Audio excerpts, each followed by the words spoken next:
अस्सलाम वालेकुम guys, this is me Danish Ismail. और आज के इस लेक्चर में हम डिस्कस करेंगे हिस्टोपैथोलॉजी एंड टिश्यू प्रोसेसिंग। तो सबसे पहले हमारे पास है हिस्टोपैथोलॉजी।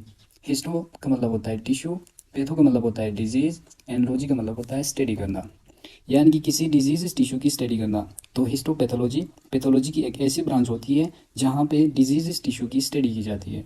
टिश्यू की स्टडी इसलिए की जाती है कि ये देखने के लिए कि कहीं कोई टिश्यू या आर्गन में कोई कार्सिनोमा तो नहीं है, या फिर इस आर्गन या टिश्यू में कोई इन्फ्लेमेशन या कोई इन्फेक्शन तो नहीं है।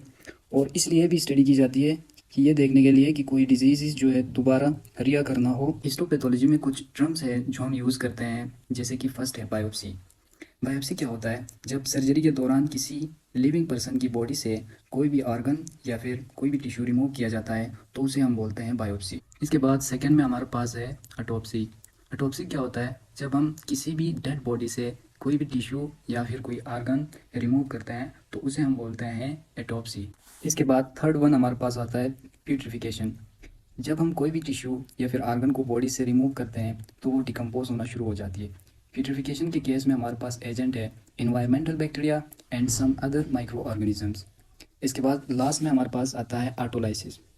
ऑटोलाइसिस में क्या होता है कि जो टिश्यू के जो ओन इंजाइम्स होते हैं वो टिश्यू को डिकम्पोज करना शुरू करते हैं। देखें, अगर हमारे पास टिश्यू का प्यूट्रिफिकेशन या फिर ऑटोलाइसिस होगा तो हम आगे माइक्रोस्कोप में टिश्यू की स्टडी नहीं कर पाएंगे। तो फिर इन चीज़ों से टिश्यू को बचाने के लिए हम उसको प्रिजर्वेटिव में डालते हैं। और मोस्ट कॉमनली ज़्यादातर जो हम यूज़ करते हैं प्रिजर्वेटिव के तौर पर वो होता है फार्मलिन। 10% फार्मलिन। फार्मलिन में हम टिश्यू को डिप करके रखते हैं ताकि प्यूरिफिकेशन या फिर ऑटोलाइसिस से बचाया जा सके। इसके बाद उस टिश्यू की प्रोसेसिंग की जाती है। तो इसके कुछ स्टेप्स है, जैसे कि फर्स्ट वन है receiving end labelling of specimen. तो जब भी बायोप्सी या एटोप्सी हिस्टोपैथोलॉजी डिपार्टमेंट में आती है तो हमें कुछ चीज़ें हैं जो कि चेक करनी है कि लेबल है या नहीं। सबसे पहले आ जाता है पेशेंट का नाम and sex and age of patient. और हम देखते हैं कि वो पेशेंट ओपीडी का है या फिर आईपीडी का है। और जो सैंपल हमारे पास पहुंचा है वो किस चीज़ का सैंपल है, जैसे कि अपेंडिक्स का है, गॉल ब्लैडर का है, यूटेरस का है, ईटीसी वगैरह वगैरह। और हम ये भी इंश्योर करते हैं कि जो सैंपल हमारे पास आया है वो प्रिजर्वेटिव में प्रेजेंट है या नहीं। सेकेंड में हमारे पास आता है ग्रोसिंग।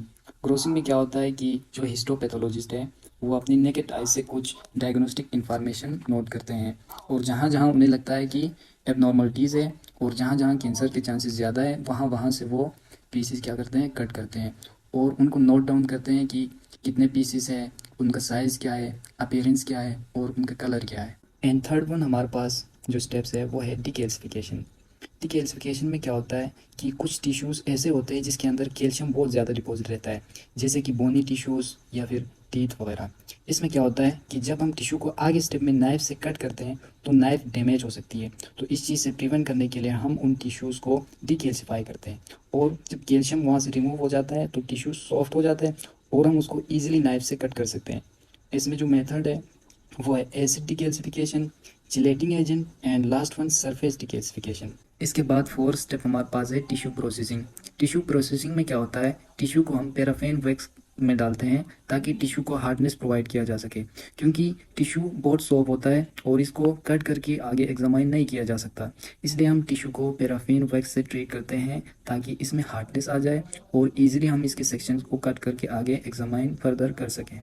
टिश्यू प्रोसेसिंग के फर्दर 4 स्टेप्स होते हैं, जिनमें फर्स्ट वन है फिक्सेशन, सेकंड वन है डिहाइड्रेशन, थर्ड वन है क्लियरिंग एंड फोर्थ वन है इम्प्रीगनेशन। तो टिश्यू प्रोसेसिंग में फर्स्ट जो स्टेप है वो है फिक्सेशन। फिक्सेशन में हम क्या करते हैं, टिश्यू को 10% फार्मलिन में डिप करके रखते हैं ताकि स्ट्रक्चरल एंड मॉर्फोलॉजिकल चेंजेस ना आए और हमें आगे फर्दर स्टडी करने में कोई प्रॉब्लम ना हो। सेकेंड स्टेप हमारे पास है डिहाइड्रेशन। डिहाइड्रेशन में हम क्या करते हैं, टिश्यू के अंदर से वाटर को रिमूव करते हैं, क्योंकि पैराफिन वाटर में डिज़ोल्व नहीं हो सकता। तो हमारे पास इसमें हम क्या करते हैं, अल्कोहल को यूज़ करते हैं। अल्कोहल की जो कंसनट्रेशन होती है वो लोअर टू हाई होती है, जैसे कि 70%, 80%, 90% एंड 100%। अब हमारे पास थर्ड स्टेप आता है क्लियरिंग और डी अल्कोहलाइजेशन। अल्कोहल ने टिश्यू में से वाटर को तो रिमूव कर दिया प्रीवियस स्टेप में, लेकिन अल्कोहल टिश्यू के अंदर आ गया और अल्कोहल भी पैराफिन वैक्स के साथ सोल्यूबल नहीं होता, तो इस अल्कोहल को भी टिश्यू से रिमूव करना होगा। तो इसके लिए हम क्लीनिंग एजेंट का यूज़ करते हैं, जिसमें मोस्ट कॉमनली हम यूज़ करते हैं ज़ाइलिन को। ज़ाइलिन टिश्यू में से अल्कोहल को रिमूव कर देता है और ये साथ ही साथ पैराफिन वैक्स के साथ सोल्यूबल भी होता है। टिश्यू प्रोसेसिंग में लास्ट स्टेप हमारे पास है इम्प्रेगनेशन। इस स्टेप में हम यूज़ करते हैं पैराफिन वैक्स। ये पैराफिन वैक्स क्या करता है कि टिश्यू को एक इंटरनल सपोर्ट प्रोवाइड करता है, सेलुलर स्ट्रक्चर को होल्ड करके रखता है और इंटर सेलुलर स्पेस को भी कवर करता है। अब टिश्यू प्रोसेसिंग का जो मेन स्टेप था वो ख़त्म होने के बाद फिफ्थ स्टेप आता है एम्बेडिंग, या फिर इसको ब्लॉकिंग भी कहा जाता है और कास्टिंग भी कहा जाता है। प्रीवियस स्टेप में इम्प्रेगनेशन में टिश्यू को इंटरनल सपोर्ट मिल रहा था, लेकिन एम्बेडिंग में टिश्यू को एक्सटर्नल सपोर्ट मिलता है, बाहर से सपोर्ट मिलता है। इसमें एम्बेडिंग मीडिया हमारे पास पैराफिन वैक्स है जो कि चीप है, इसलिए हम ज़्यादातर इसे यूज़ करते हैं। इसके अलावा और भी मीडिया है जैसे कि कार्बोवैक्स और पेराप्लास्ट वगैरह। एम्बेडिंग के प्रोसेस में हम लिक्विड पैराफिन वैक्स यूज़ करते हैं जिसका मेल्टिंग पॉइंट होता है 56 से 58 डिग्री सेल्सियस। एम्बेडिंग के प्रोसेस को करने के लिए एक मशीन होती है जिसको बोलते हैं एम्बेडिंग मशीन। इस प्रोसेस में मोल्ड्स में हम लिक्विड पैराफिन वैक्स को फिल करते हैं और टिश्यू को उस मोल्ड में रख के ऊपर से कैसेट से कवर कर देते हैं और उस मोल्ड को हम रेफ्रिजरेटर या फिर कोल्ड वाटर में रख देते हैं 10 से 20 मिनट के लिए, ताकि टिश्यू का जो ब्लॉक है वो हार्ड हो जाए। हार्ड होने के बाद हम उस मोल्ड को रिमूव कर देंगे केसेट से। टिश्यू मोल्ड के साथ पैराफिन वैक्स से अडहेयर हो जाएगा और इस तरीके से टिश्यू को एक हार्डनेस प्रोवाइड होगी। एम्बेडिंग के बाद जो नेक्स्ट स्टेप है वो है ट्रिमिंग ऑफ ब्लॉक। इसमें क्या होता है कि जो टिश्यू होता है वो वैक्स के अंदर होता है, तो इस प्रोसेस में एक्स्ट्रा वैक्स को टिश्यू से रिमूव कर देते हैं ताकि टिश्यू बाहर एक्सपोज हो सके। इसके बाद लास्ट स्टेप हमारे पास है सेक्शनिंग ऑफ ब्लॉक। इसमें क्या होता है कि जो हमारा टिश्यू का ब्लॉक है उसको हम माइक्रोटोम मशीन के ब्लॉक होल्डर में फिट कर देते हैं।